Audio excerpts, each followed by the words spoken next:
Tidak ada yang menduga laut yang ada di desa Bubu Atugamu akan selamat dari ancaman kehancuran akibat bom ikan yang dilakukan nelayan dari luar desa. Harapan baru muncul ketika mereka membentuk Laskar Bahari sejak 2 tahun lalu. Kini sudah tidak ada lagi nelayan yang berani melakukan pengeboman di wilayah mereka. Desa Bubu Atugamu terletak di Kecamatan Solor Selatan, Kabupaten Flores Timur, Nusa Tenggara Timur. Desa ini adalah contoh sukses bagaimana mereka menjaga lautnya dari kehancuran.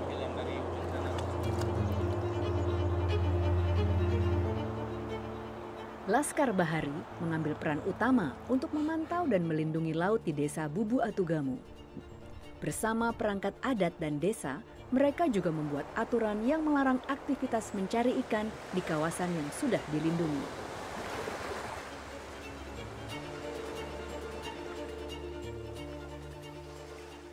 Karena sejatinya, kawasan tersebut adalah tempat berkembang biak ikan serta lumbung ikan di desa.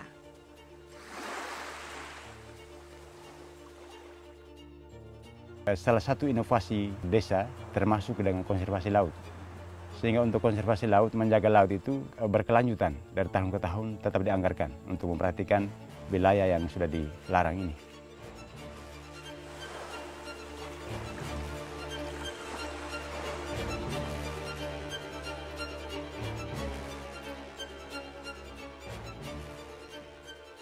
Awal mulanya itu program ini dibentuk karena ada ancaman pemboman yang selama ini bertahun-tahun ikan itu tidak bisa banyak karena setiap hari pengancaman bom selalu ada. Ikan itu mati dan dia lari ke laut semakin dalam. Sesuai program itu berjalan sampai saat sekarang sudah ada punya perubahan karena program ini.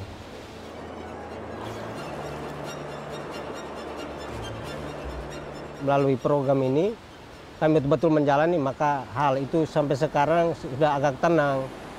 Sekarang ini sudah aman, hasil ikannya semakin banyak, maka kami bisa menggunakan kami punya aktivitas itu, laut pun sudah berjalan, sudah semakin baik.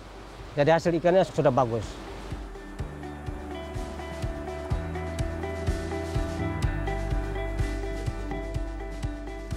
Gersangnya wilayah Solor Selatan menjadikan potensi laut menjadi alternatif untuk memenuhi kebutuhan pangan dan ekonomi masyarakat desa Bubu Atugamu.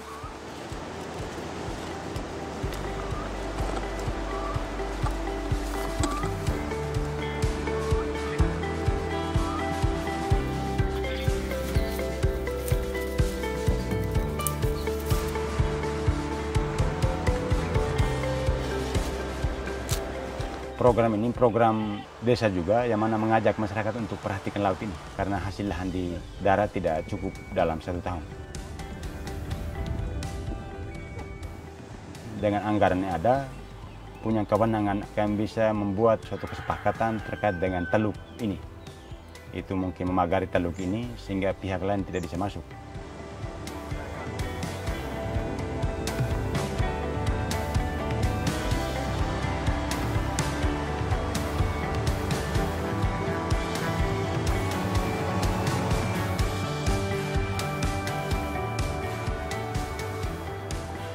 Ikan yang dulu sulit didapat dan harus mencari jauh dari desa, kini perlahan sudah kembali dan lebih mudah ditangkap.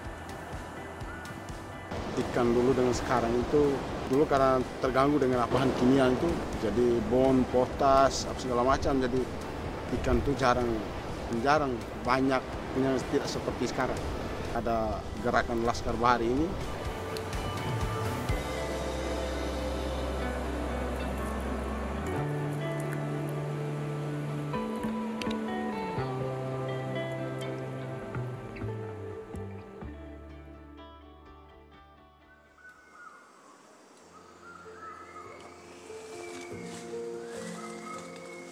Senada dengan Solor Selatan, cerita yang sama juga didapat di Pulau Buano.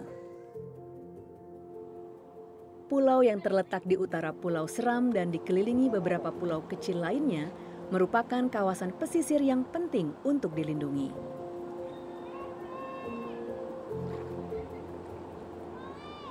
Di daratan dan di lautannya terdapat berbagai jenis spesies endemis. Di lautnya, kita bisa melihat berbagai jenis biota laut dan terumbu karang. Keanekaragaman jenis ikan dan terumbu karang di Pulau Buano berada di urutan nomor 3 terbanyak di Provinsi Maluku. Kawasan ini juga menjadi jalur migrasi berbagai jenis hewan laut.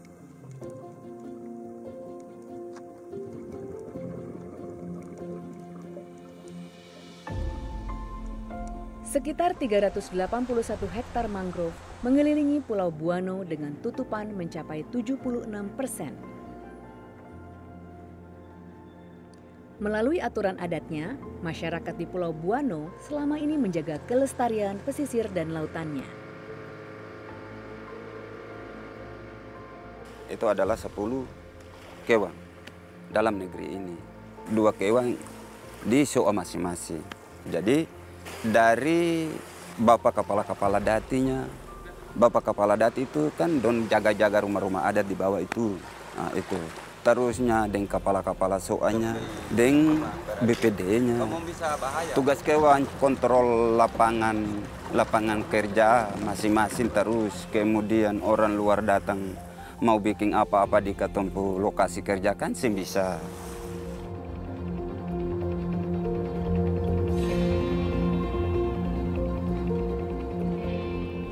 Beta rasa bangga karena menurut beta kewan itu cocok dengan beta karena beta pun hidup di laut. Jadi beta tahu kampung seluk-beluk bagaimana itu beta tahu, Pak.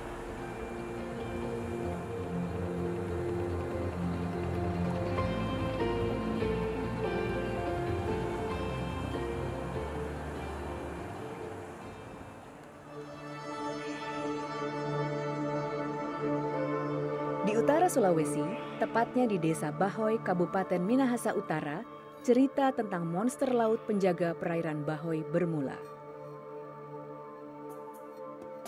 Maksi Lahading, sosok pria yang kiprahnya menjadi momok bagi perusak laut dan pesisir di Bahoy.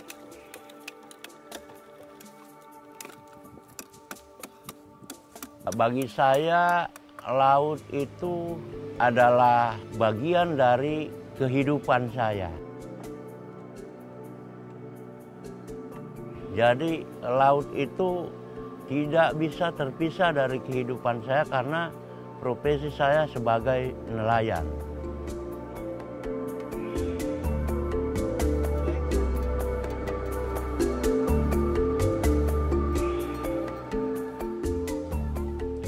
Nah, karena kita lahir itu di Desa Bahoy, jadi kita tahu persis seperti apa kondisi Bahoy sebelumnya. Saya masih anak-anak, saya teringat itu mangrove di Desa Bahoy ini luar biasa, besar-besar. Tapi karena kebiasaan daripada orang-orang tua waktu itu, mereka menebang mangrove itu untuk dijual dalam rangka memenuhi kebutuhan hidup mereka.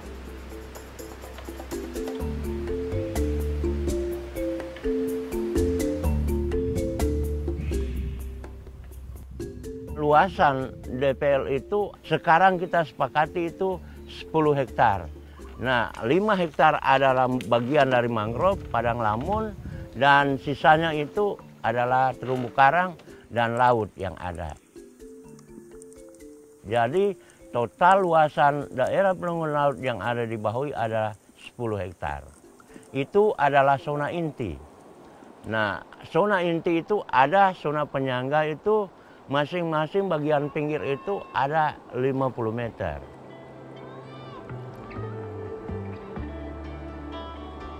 Dan saya juga berharap kepada masyarakat bahwa kegiatan ini kita harus pertahankan.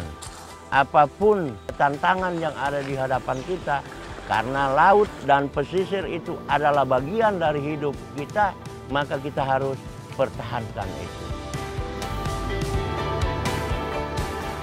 Sehingga sampai hari ini saya tetap melaksanakan tugas saya, siapapun tidak bisa menghalangi saya untuk menjaga, melestarikan lingkungan yang ada di pesisir Bahoy. Dan itu adalah merupakan harga mati.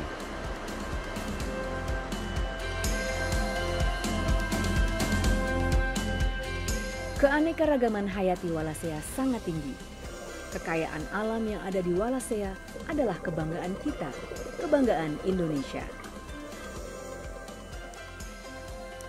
Sejak lama, masyarakat adat kita memiliki beragam praktek pengelolaan sumber daya alam yang ramah lingkungan.